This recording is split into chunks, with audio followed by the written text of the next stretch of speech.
Assalamualaikum warahmatullahi wabarakatuh. Alhamdulillahirabbil alamin wal aqibatu lil muttaqin wala udwana illa 'alal zalimin. Asyhadu an la ilaha illallah wahdahu la syarika la wa asyhadu anna Muhammadan 'abduhu wa rasuluh la nabiyya wa la rasula ba'da. Ikhwati fillah, ma'asyiral hadirin wal hadirat, rahimani Allah wa iyyakum. Kembali kita kepada materi kita. Tadi kita sudah bahas pada poin yang sebelumnya, bagaimana di dalam memahami hadis Rasulullah SAW dengan menggunakan al-qawaid al-usuliyah al-lughawiyah, kaidah usul kebahasaan. Nampak oleh kita betapa pentingnya diikutkan kaidah-kaidah bahasa di dalam memahami ucapan Rasulullah SAW atau di dalam memahami riwayat yang disandarkan kepada Nabi, baik dalam bentuk perkataannya ataupun dalam bentuk perbuatan yang dilakukan oleh beliau. Nanti kaidah-kaidah itu tidak termuat semua di dalam buku ini karena ada banyak kaidah tentu saja. Ada yang berhubungan dengan kaidah-kaidah umum, khusus, ada kaidah-kaidah mutlak, muqayyad. Itu semua menjadi konsentrasi para ulama usul dalam merumuskan kaidah itu sehingga benar-benar dapat membantu generasi Islam di dalam memahami hadis Nabi. Sekarang kita akan masuk pada metode yang berikutnya. Yang keempat itu adalah memahami hadis dengan mengenali dimensi waktu dan tempat. Al-bu'duz zamani wal bu'dul makani. Jadi perlu juga dilihat dimensi waktu, dimensi tempat, tempat di mana Nabi mengucapkan, atau waktu di mana Nabi mengucapkan hadis tersebut.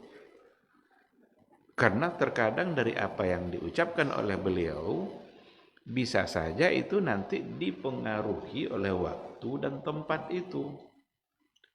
Di sini nanti kalau seandainya memang hukum itu berdasarkan kepada sebuah illat, ada hukum yang diambil dari Nabi berdasarkan kepada alasan-alasan tertentu yang sesuai dengan keadaan yang ada pada masa Nabi, maka bisa saja apa yang dikatakan oleh beliau pada masa yang kalau sudah tidak seperti itu lagi, mungkin untuk saat itu hukum yang ada di dalamnya bisa mengalami perubahan.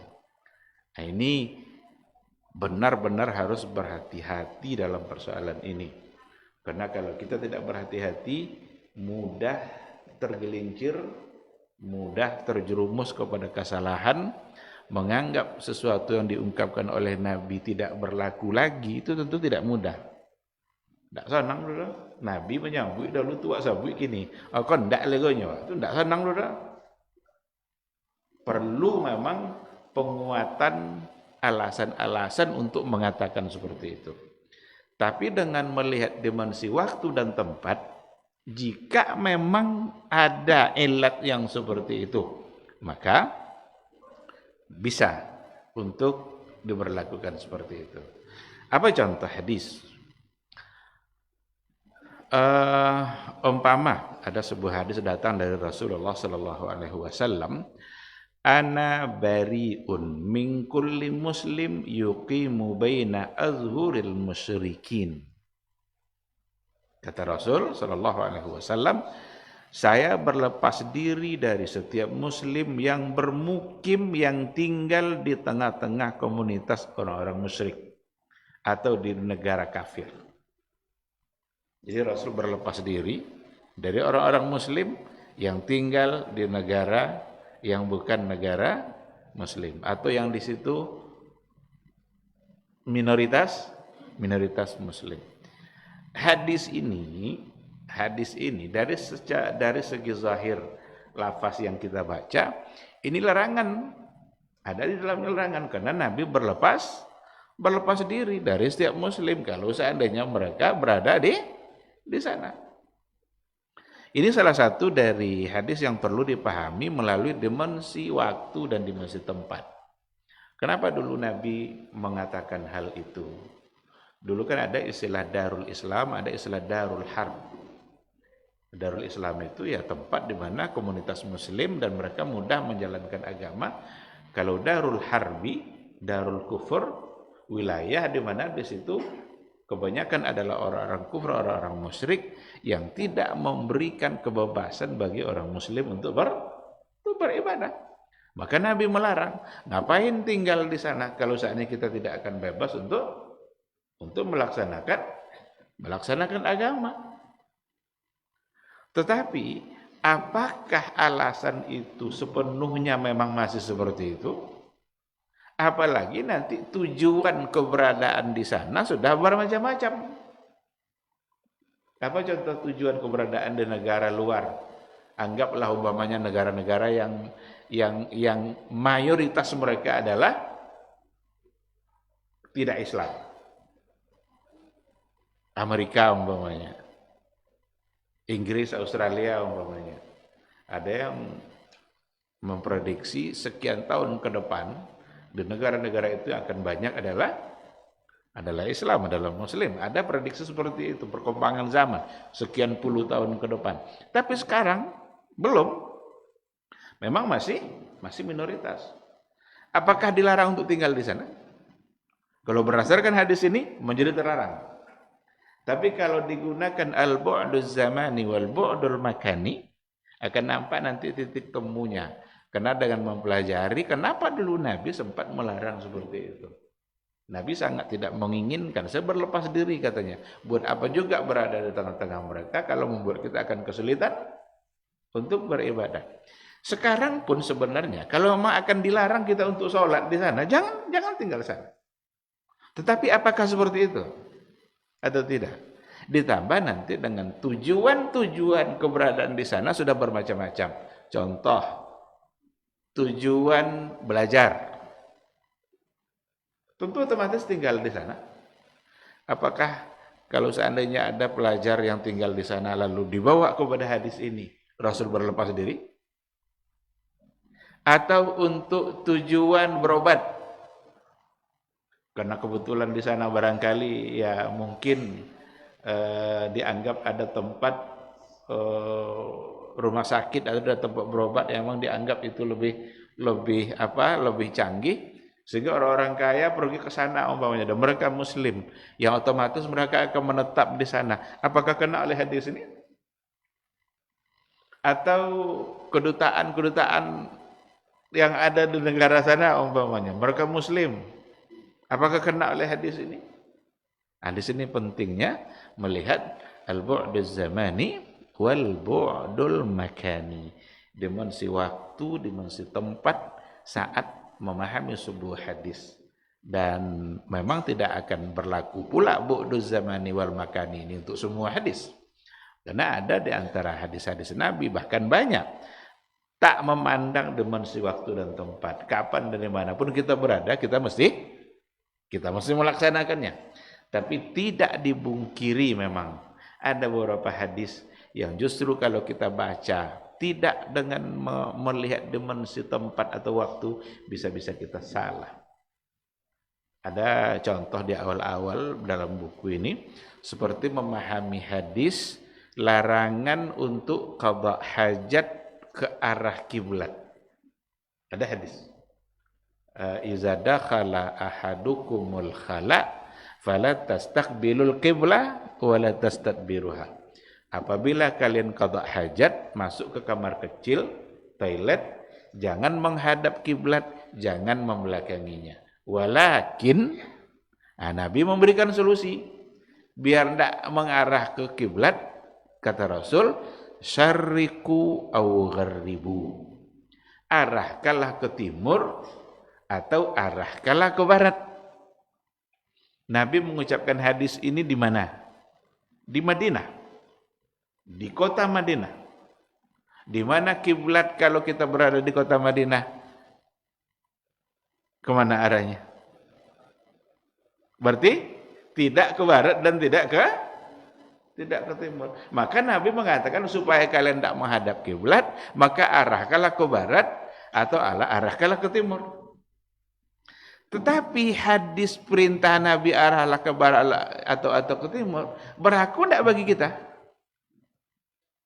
Tidak, karena justru kita arah kiblatnya adalah ke barat. Kalau tidak dipakai bu'dul makani di sini, kita ambil zahirul hadis. Apa yang ada hukum zahir, arahkanlah ke timur, arahkanlah ke barat. Arahkanlah ke barat tuh. Pasti kita akan menghadap. Padahal awal hadis mengatakan jangan menghadap kiblat dan jangan pula membelakangi. Oleh karena itu, Imam Asy-Syaukani mengatakan hadis ini hanya berlaku untuk mereka yang tinggal di wilayah di mana kiblat mereka tidak ke barat arahnya dan juga tidak ke timur, sebagaimana halnya penduduk Madinah di mana kiblat mereka tidak ke barat dan juga tidak barat dan tidak timur. Ini salah satu dari contoh lain yang perlu dan nampak oleh kita pada saat kita membawa al-bu'du zamani wal makani. Di dalam memahami sebuah hadis akan ketemu nanti hukum yang benar yang bisa diambil dari apa yang diucapkan oleh Rasulullah SAW. Sehingga larangan tertentu mungkin saja berlaku pada tempat tertentu atau pada waktu tertentu, tapi sekali lagi ini perlu kehati-hatian yang ekstra untuk mengatakan ini, karena kalau tidak dengan tawabit syar'iyahnya bisa-bisa kita tersalah. Kita menganggap nanti banyak hal yang diucapkan oleh Nabi tapi menjadi tertolak hanya dengan alasan-alasan tertentu. Ini hanya untuk orang Arab, hanya tidak berlaku untuk semua umat Islam, kan banyak seperti itu. Jilbab itu hanya tradisi Arab. Ini penyimpangan. Siapa yang bisa menerima ungkapan seperti ini?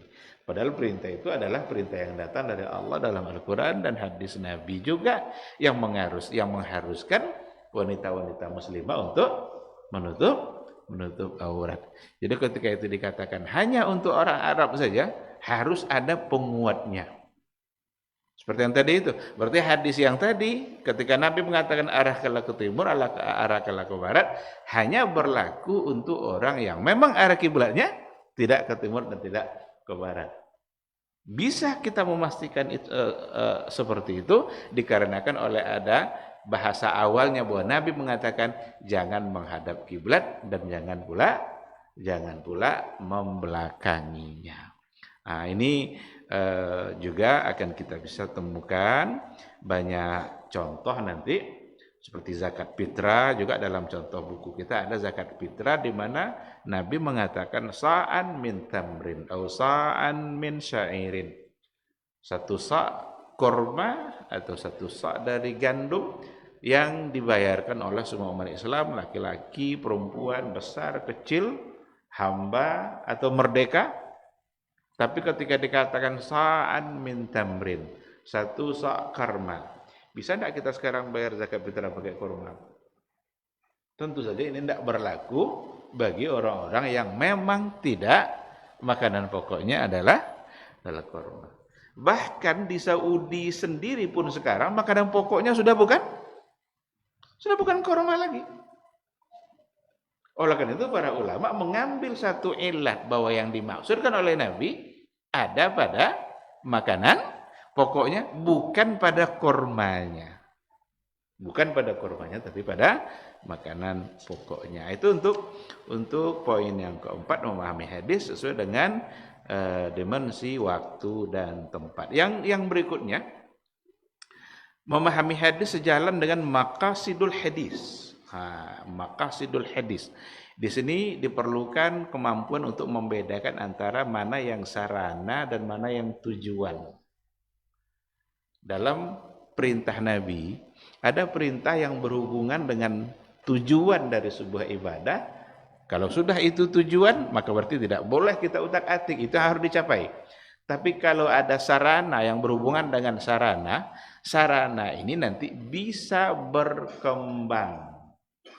Sarana bisa berkembang. Kita kalau bicara soal sarana, itu tidak lagi dalam persoalan muamalah saja perkembangannya. Bahkan juga masuk dalam persoalan ibadah. Karena sifatnya hanya sarana. Oleh karena itu sarana berkembang itu jangan dipersoalkan. Sungguh terlalu naik kalanya kalau seandainya persoalan sarana yang berkembang itu dianggap salah. Maka masalah bid'ah tidak masuk dalam sarana. Oh salah sodomanya, kalau gitu pakai unta aja lah nih. Unta itu soal sarana. Mau pesawat, mau kapal selam, mau jadi ada yang pakai haji naik kapal selam semua. Kedepan kan? Silahkan. Kemik gak beda ini. Itu orang yang tidak mengerti, itu tidak tahu dia persoalan masalah. Ini masalah sarana. Jadi ada yang tujuan, ada yang sarana. Untuk sarana bisa berkembang. Untuk tujuan ini memang harus dipertahankan. Ada kita berikan contoh umpamanya. Ada sebuah hadis, Nabi bilang begini, Al-a'immatu min Quraisy. Al-a'immatu min Quraisy. Ini hadis diriwayatkan oleh Imam An-Nasa'i. Imam itu, pemimpin itu mesti dari suku Quraisy. Ini hadis Rasul. Al-a'immatu min Quraisy. Kita lihat khalifah-khalifah itu dari Quraisy. Karena memang Nabi mengatakan al-a'immatu min Quraisy. Tetapi dipelajari dan dibahas atau dianalisa oleh para ulama. Apakah keharusan Quraisy itu menjadi tujuan atau karena ada alasan tertentu sehingga orang Quraisy lah yang memang pantas untuk menjadi pemimpin.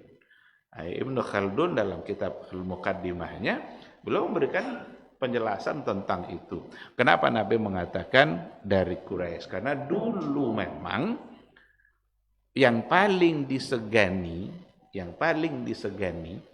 pada masa dahulu di Jazirah Arabia itu adalah suku Quraisy.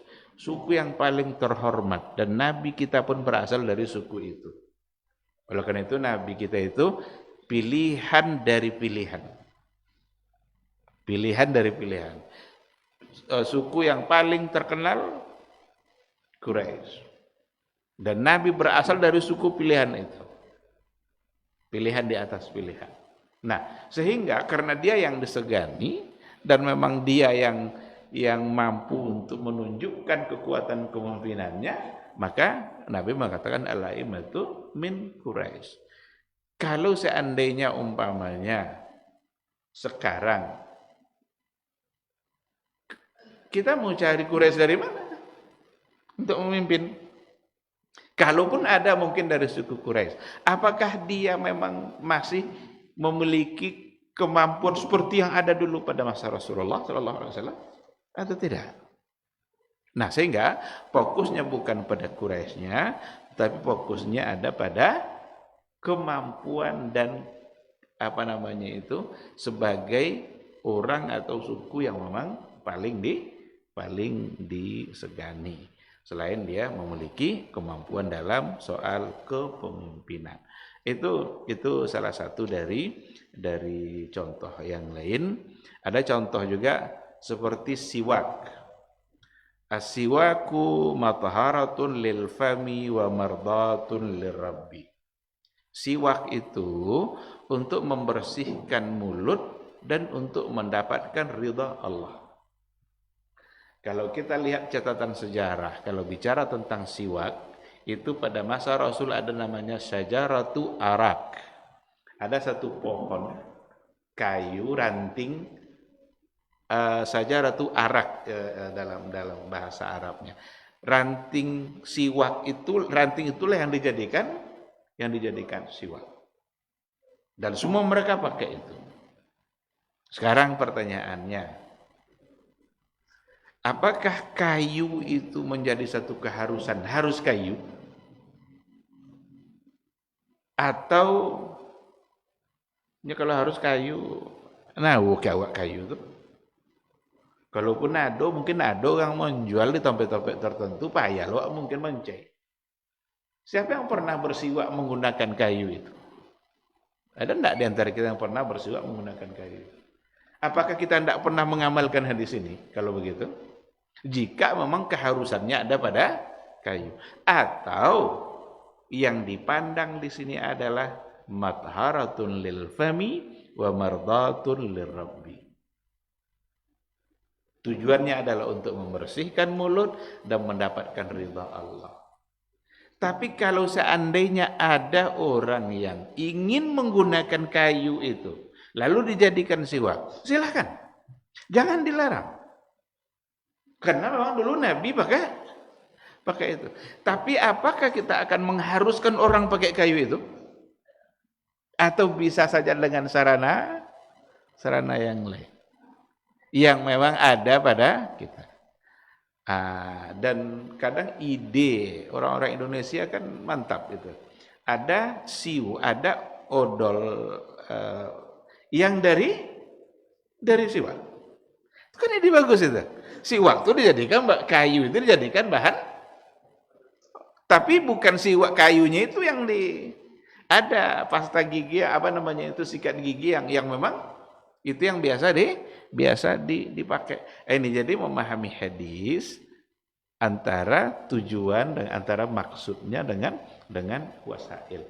Kita kalau bicara wasail, sekali lagi persoalan wasail sarana ini bisa saja berkembang, tetapi kalau perkara-perkara yang datang dari Nabi bukan dalam persoalan wasail, itu jangan coba-coba untuk di utak-atik. Karena itu sesuatu yang memang itu yang diinginkan oleh syariat dan kita tidak punya hak untuk merubah. Tapi kalau sarana sedangkan lontar jumroh saja, coba tengok lontar jumroh. Kalau melontar di lantai 2, yang namanya jamarat itu apa? Kan tiang. Ada 3 tiang. Ula, usta, akaba. Itulah yang dilontar. Sekarang kalau seandainya melontar di lantai 2 atau lantai 3, tidak nampak tiang lu. Tiang lu tuh jauh bawah. Yang dilontar adalah ada dinding tembok yang dibangunkan, itu sarana namanya. Sarana itu yang dilontar sehingga batu nanti turun ke bawah masuk ke dalam lingkaran. Oleh karena itu sasaran dari melontar bukan kenanya tiang. Kalau sasaran melontar itu kenanya tiang, yang melontar lantai 2 tidak ada yang sah. Tidak kono tiang jujur. Tapi sasarannya adalah masuknya batu ke dalam lingkaran. Nah, supaya batu masuk ke dalam lingkaran, dibangunkanlah temboknya itu, dinding. Dinding oleh yang dilontar. Kalau pergi haji zaman sekarang, orang Indonesia lebih suka memilih yang lantai 2. Caklah jauh keneknya pilih sana. Jadi bawa ke sampai siap-siap je lah. Tahun berapa dulu yang banyak mati maka gara-gara melontar jumroh desak-desakan, berkumpul orang yang berbadan besar dengan yang kecil-kecil. Kebetulan yang orang ASEAN ini kan kenek-kenek kan. Ketemu sama orang Turki, orang Mesir. Sehingga mereka lebih memilih untuk melontar di lantai 2. Tapi konsekuensinya yang mereka lontar bukan lagi tiang. Tapi untung dalam hukum fikihnya sasaran dari melontar bukan kena tiang. Bahkan kalau kono tiang no hatu kalu kok pantulan dari tiang do, ndak sar dah. Kalau tantu kalu ulang. Beda kalu batuannya berarti ulang. Padahal kono tiang no. Tapi tidak masuk. Tapi kalau dia masuk ke dalam, maka berarti itu sah. Walaupun masuk ke dalam itu melalui pantulan dari kepala orang lain. Mau melontar cenderung akono paluang kan di kepala masuk ke dalam sah. Karena batunya masuk ke ke dalam lingkaran. Tapi kalau pantulan dari tiang keluar dari lingkaran, waktu tidak. Maka tidak mengapa ketika dibangunkan dinding pada lantai 2 atau lantai 3. Anda tahu nanti sekian tahun ke depan tak berapa lantai itu, berapa tingkat itu tempat melontar di Jamarah. Karena dia berhubungan dengan wasail. Jadi persoalan wasail nampaknya memang mengalami perkembangan dan perlu dilihat apakah yang datang dari Nabi itu ini masalah wasailkah atau masalah yang bersifat maqasid atau tujuan inti dari sebuah syariat. Ikhwati fillah, ma'asyiral hadirin wal hadirat rahimani Allah wa iyyakum. Yang berikutnya, tapi dah jam 8 lah, saya kira cukup. Mungkin kalau ada satu atau dua pertanyaan, kalau seandainya ada. Sisanya nanti baca aja, tinggal 2 lagi. Yang sisa ini adalah memahami hadis dengan memperhatikan kedudukan Nabi. Apakah ia sebagai Rasul, dia sebagai mufti, dia sebagai hakim, dia sebagai panglima perang, dia sebagai manusia biasa. Itu akan sangat berpengaruh dalam memahami sebuah hadis. Ada hal-hal yang datang dari Nabi, dia mempatuakan sesuatu. Fatwa yang disampaikan untuk satu pertanyaan yang kadang-kadang Nabi berbeda dalam menjawab pertanyaan yang sama. Ini sama pertanyaan, tapi jawaban Nabi bisa berbeda. Berarti itu fatwa dari beliau. Apa contoh? Ada orang datang, ya Rasulullah, ayyul amali afdal? Apa amalan yang bilang afdal? Dijawab oleh Nabi dan jawaban yang berbeda-beda. Ada antara yang berbeda itu seperti ada yang Nabi mengatakan bahwa yang afdal itu adalah cenderung Nabi mengawali dengan iman kepada Allah, tapi setelahnya itu berbeda. Ada yang Nabi mengatakan yang afdal itu adalah jihad di jalan Allah. Ada lagi yang bertanya, apa amalan yang afdal ya Rasulullah? Yang afdal itu adalah birrul walidain, berbakti kepada orang tua. Ada lagi yang afdal itu adalah as-salatu ala waktiha, salat tepat pada waktunya. Pertanyaannya sama, tapi jawaban Nabi berbeda. Kok awak kini ditanya orang pama ustaznya, apa amalan paling afdalnya? Apa jawab? Ini banyak hadis, Bang. Di hadis ini Nabi mengedepankan jihad di jalan Allah, ini mengedepankan birrul walidain. Oleh karena itu, ketika Nabi melihat seseorang itu kurang nampak semangat untuk salat, lalainya dalam salat, maka Nabi mengatakan yang afdal adalah salat tepat waktu. Yang bertanya, kok nampak ada Nabi, kok candor, kok dok doko, kok orang tua kayaknya. Nah, Nabi bilang birrul walidain, berbakti kepada orang tua. Nah, oleh karena itu, tidak mungkin kita mengambil satu kata bahwa yang afdal ini karena ada semua datang dari riwayat Rasulullah Shallallahu Alaihi Wasallam. Ada anak muda yang bertanya, ya Rasulullah, apa hukum mencium istri di siang Ramadan? Tidak boleh, kata Nabi. Jangan lakukan.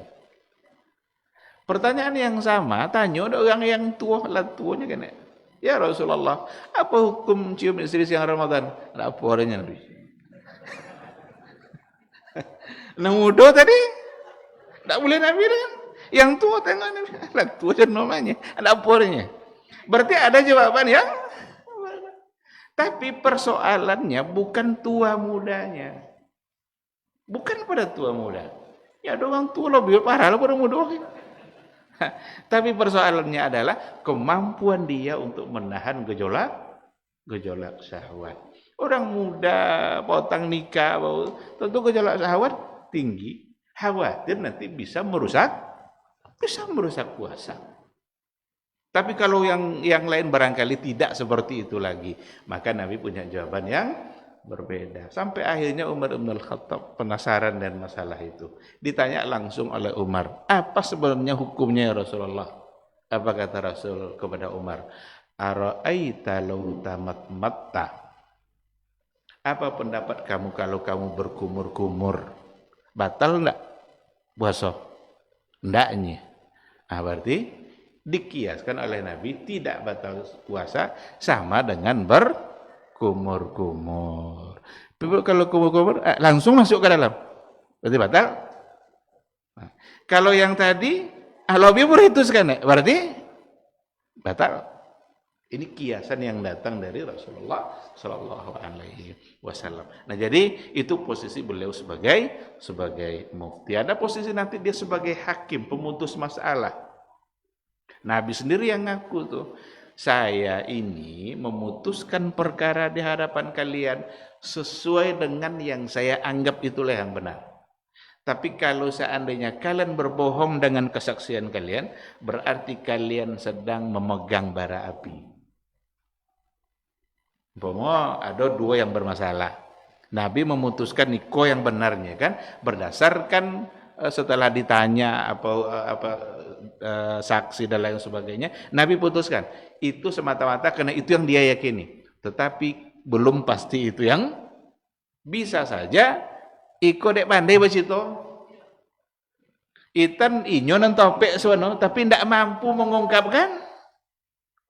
Maka kata Rasul, seandainya kalian sengaja untuk berbohong dalam persoalan ini, sehingga Nabi memutuskan yang tadi, berarti kalian menggenggam bara api. Ini posisi sebagai hakim. Nah, oleh karena itu, ketika ada hakim mengalami masalah yang sama dengan itu, tidak mesti dia memutuskan sesuai dengan yang diputuskan oleh Nabi. Karena bisa saja nanti ada masalah yang oleh hakim berikutnya dia mendapatkan bukti-bukti yang lain yang tidak ada pada yang sebelumnya. Nah, jadi kan kayak Ali dengan seorang Yahudi itu kan ada seorang qadhi pada masa itu, orang Yahudi mengatakan ini baju besi saya. Ali bilang itu baju besi saya. Orang Yahudi kok beda masuk aku punya alinya. Cuma Ali kan tidak ada bukti kan nyerah. Tentu masuk kuat dibawa ke hakim qadhi pada masa itu. Ali sebagai presiden dunia Islam, inya khalifah kata itu. Kalah dalam sidang. Nya ndak dapat membuktiin kalau itu punyanya. Sehingga hakim memutuskan bahwa baju ini adalah milik si Yahudi. Aduh, hakim memutuskan jadi itu gini. Pejabat tinggi lah diputuskan itu untuk Yahudi. Kagum seorang Yahudi itu, ini Islam benar-benar memberikan keadilan. Mana yang dianggap yang berhak mendapatkan keadilan itu yang diputuskan oleh hakim. Karena ahli walaupun presiden ini khalifah tidak mampu mendatangkan bukti sehingga dia kalah. Itu yang membuatnya heran. Kok tidak ada dunia lain dengannya? Di Islam ya doanya kan. Akhirnya dia ngakunya iko ya tiali sudah punyanya. Tidak ada yang punya rali, punya di bemajur masuk Islamnya. Karena dia masuk Islam, dihadiahkan loh ada Ali bajunya ke Yahudi tadi.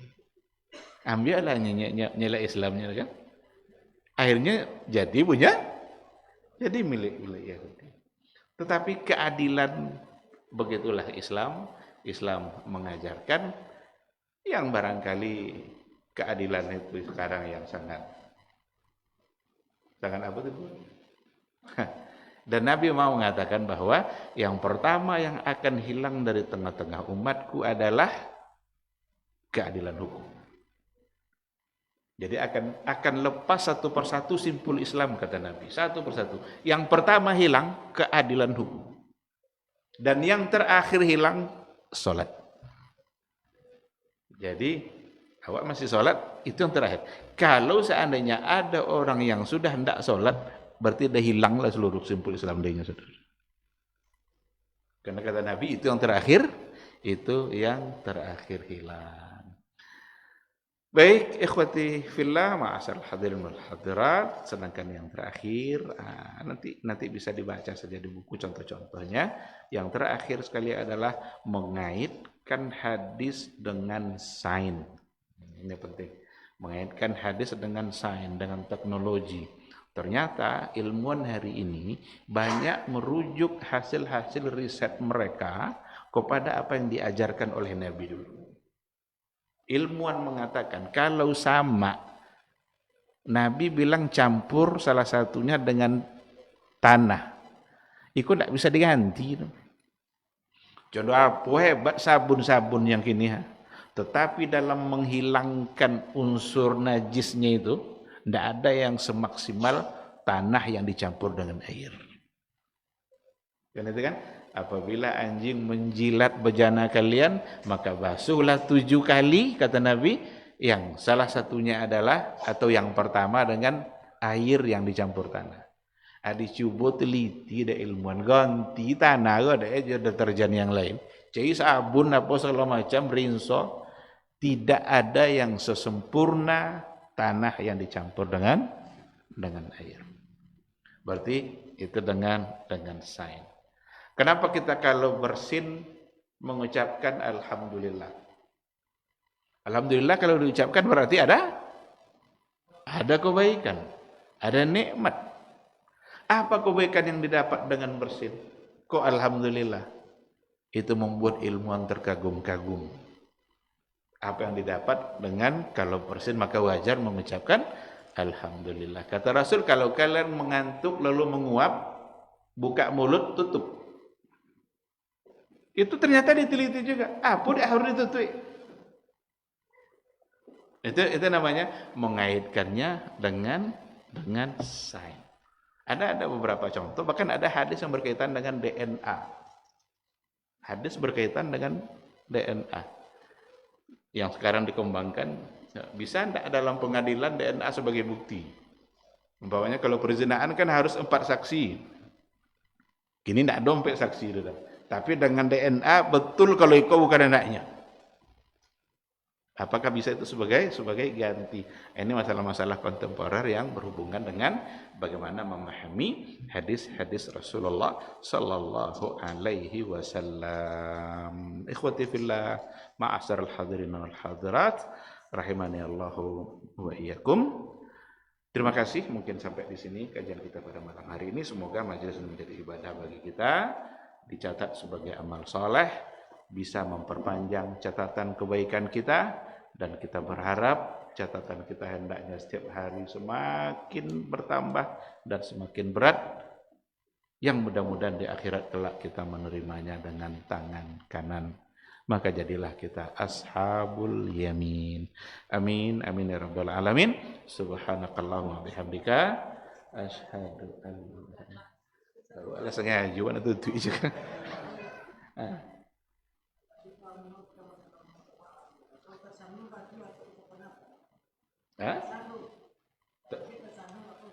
Aja alhamdulillah jadi.